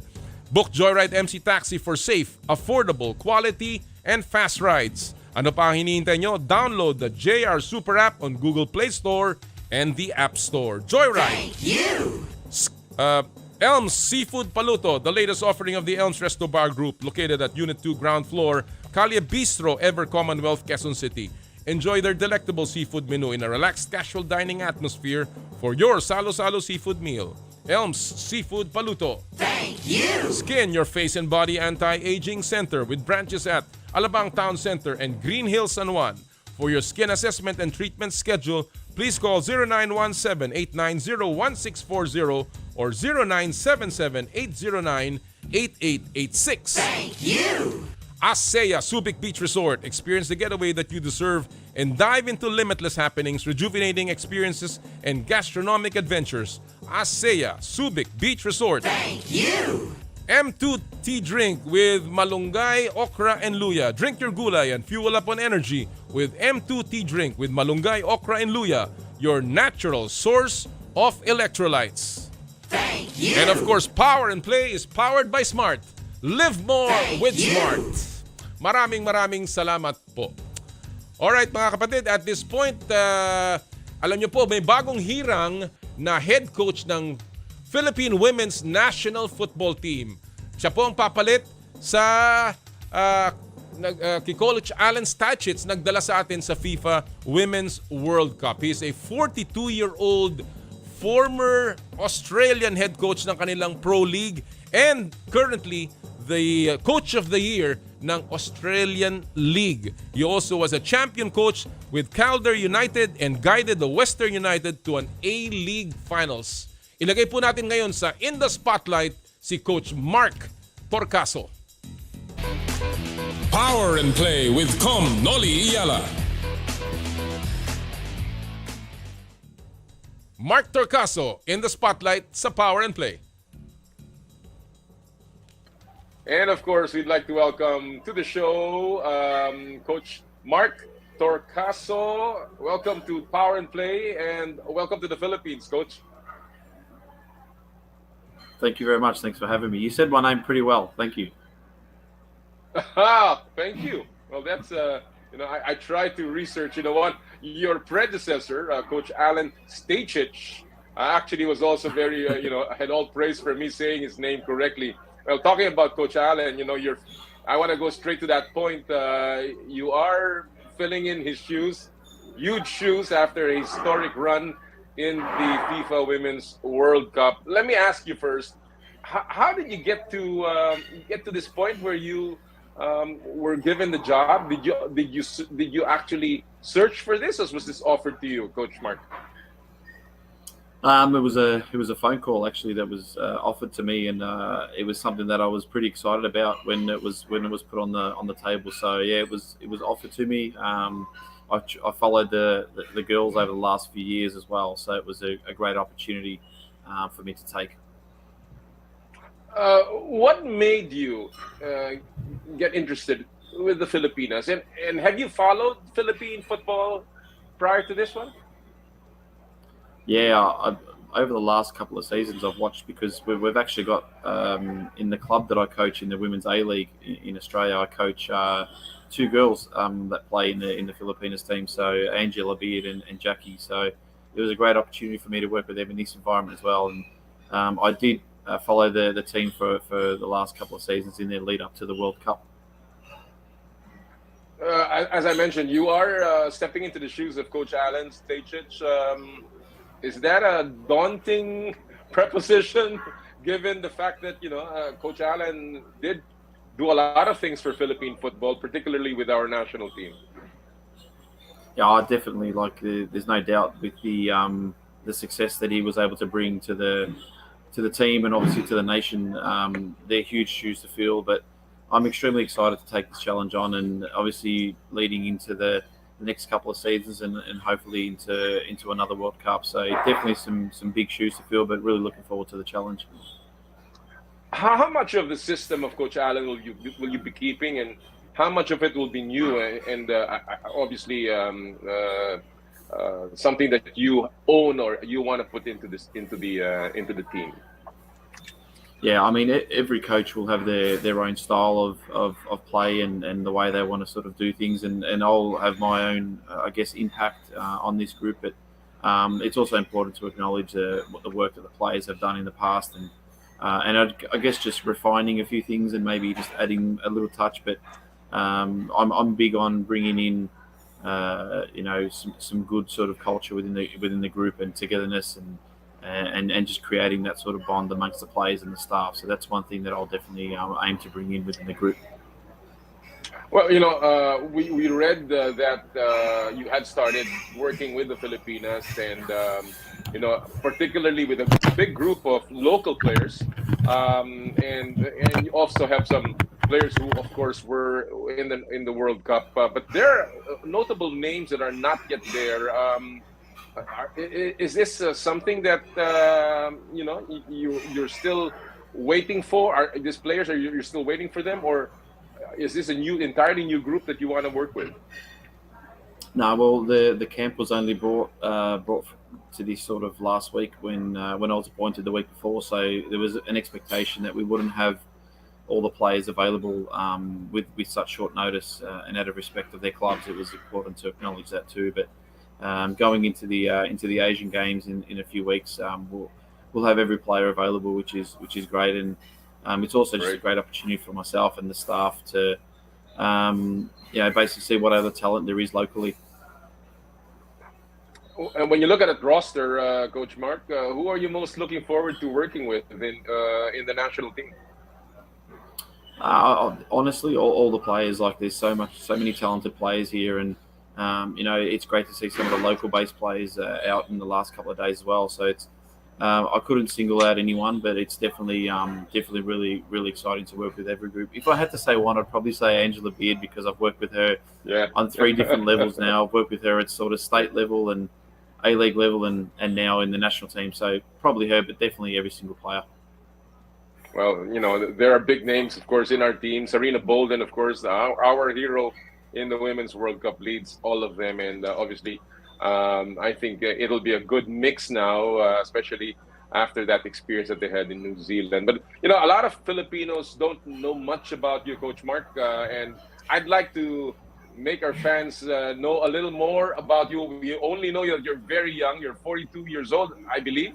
Is that right? Yeah. First of all, are you married? Is your family with you? Nah, they're not at the moment, but I'm married with 2 young kids as well. So yeah, that's why the grey hairs are here, I think, from the young kids. Well, you see the white hair. See, But what was the reaction to your first overseas assignment, Coach Mark?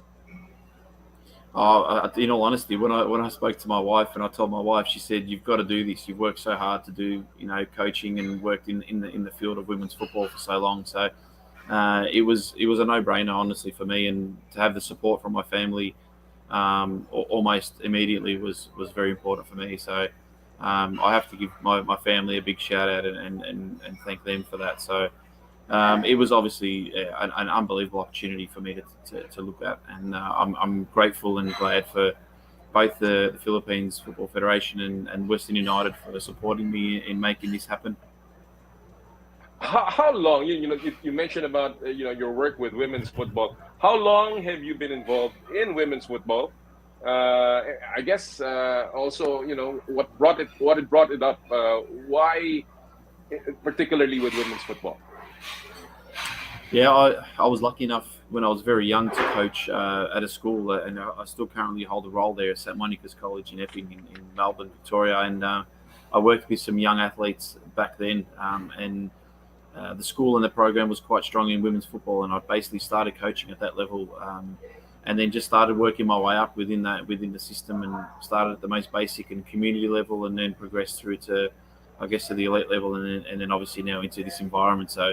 The pathway's probably been very different to a lot of other coaches, where I haven't had the professional football, I guess, player as such, but worked through the programs and the processes of coaching females, and and been lucky enough to have really good people through my time that have supported me in that. Well, the Philippines will certainly benefit from all of that experience. Coach, your best memories in football so far. What has been the most memorable I guess achievements or moments that you've had with women's football, or even with just football? Yeah, I think I was lucky enough to coach the inaugural Western United side in the A-League Women's in Australia, and in that first season, when I took the reins there, we were able to build a team from practically nothing to being runners-up and losing, unfortunately, in the grand final. But in our first season, it was a pretty outstanding achievement, and I was quite proud of that as my whole staff and playing group and club. So that was pretty special for me. But the most memorable moment, in all honesty, is watching my kids now. Love the game and love it because I do. So they're probably pretty memorable and special for me. Is seeing that those 2 scenarios probably stand out the absolute most.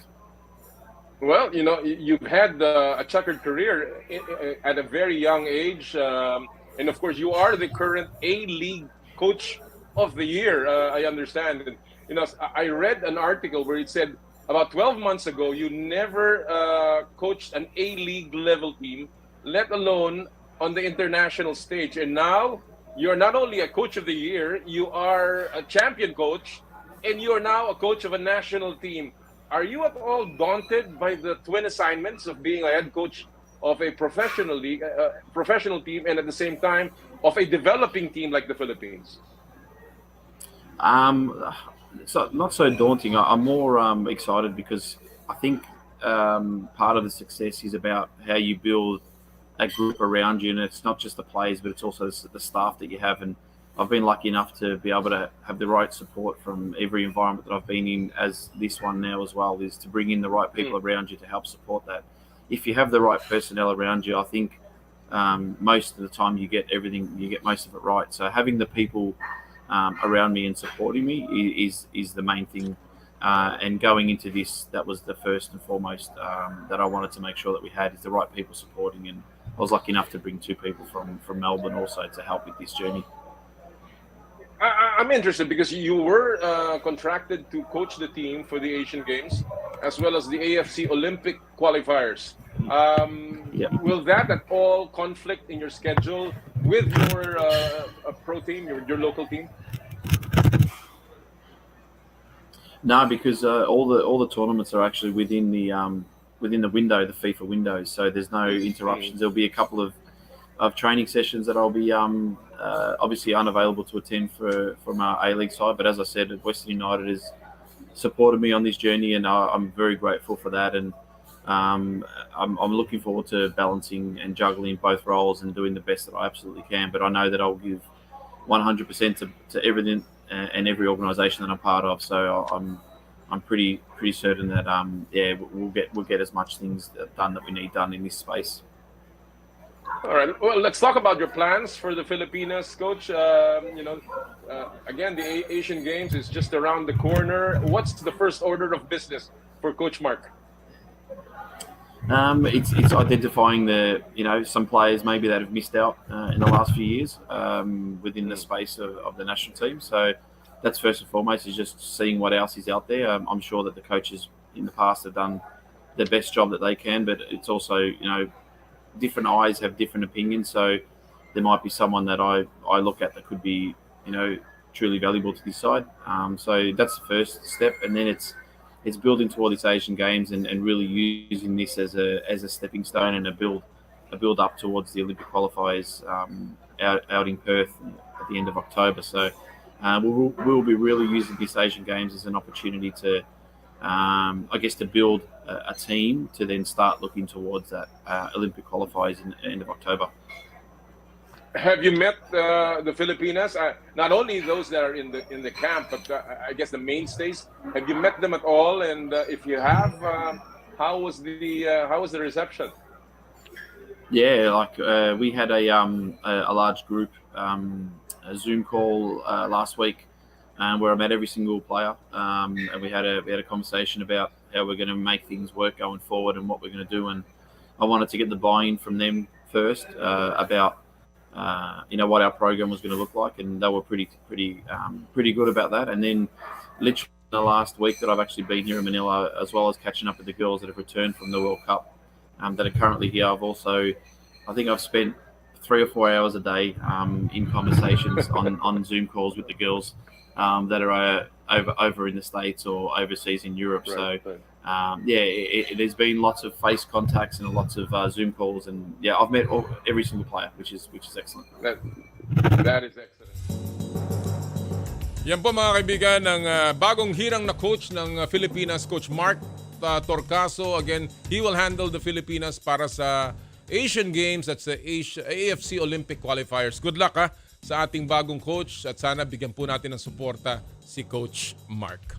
Alright, at this point, gusto ko lang pong i-announce lahat ng mga nanalo na sa ating mga promos dito sa Power and Play. Unahin ko po yung Joyride Super App Top Up promo. Ang mga nanalo po ngayong araw pong ito ng 1,000 pesos e-wallet credits, si Tristan Dale Acebucci, Mark Paul Sacopla, Mia Giles, Tony Mejia at si Jeruel Ruiz. Congratulations sa inyong lahat.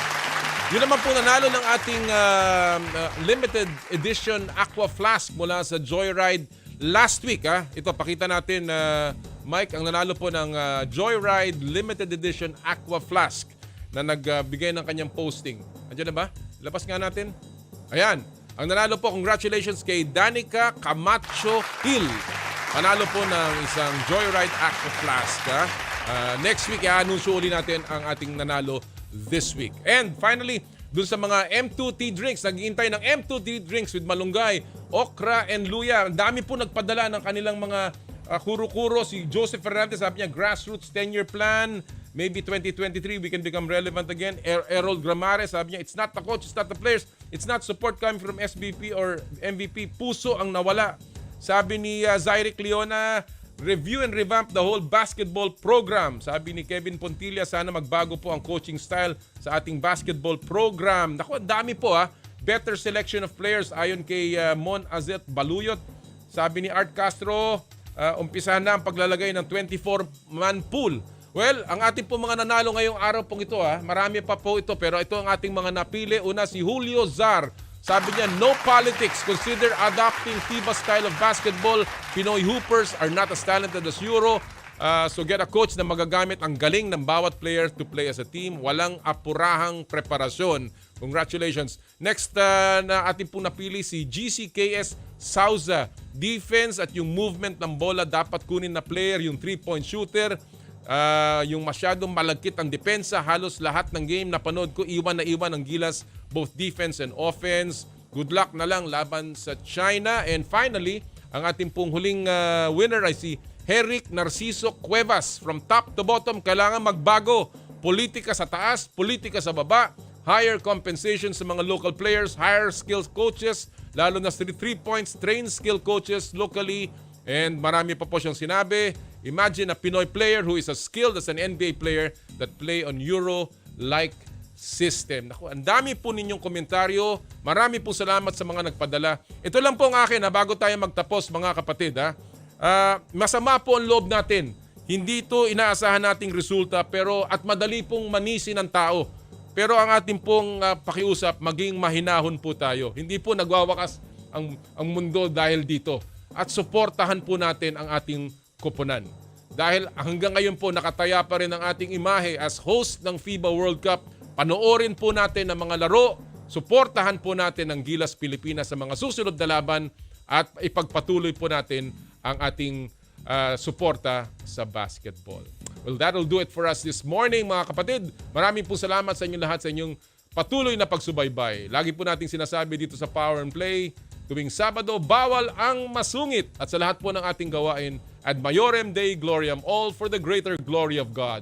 Kami po ang 1PH, teleserbisyo para sa Pilipino. Susunod na po ang inay ko po. Happy Sports Weekend, mga kapatid. More power, more play.